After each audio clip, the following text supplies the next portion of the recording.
হচ্ছে না। আমরাও মনে করি না যে এই রোগীদের ওখানে গিয়ে কোনো ভিড় করা উচিত। আমরা শুধু এসেছি আমাদের মানবিক একটা দায়িত্ব থেকে, আমাদের একটা কষ্ট যে এরকম একটা বেদনার মধ্যে যারা আছেন তারা যাতে নিজেদেরকে একা মনে না করেন, দেশবাসী তাদের পাশে আছে সেটা যাতে তারা অনুভব করেন।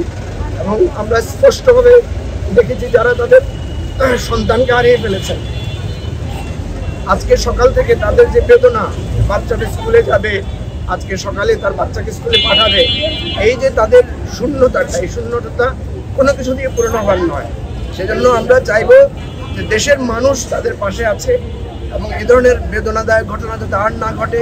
প্রতিবারই কষ্ট হয়, বেদনা হয়, আমরা সবাই সহমর্মিতা দেখাই, কিন্তু পরক্ষণে আমরা আবার ভুলে যাই। রাষ্ট্রের এই সংকটগুলো আবার আমাদের সামনে আসে, এটা যাতে শেষ ঘটনা হয় এটাই আমাদের প্রত্যাশা।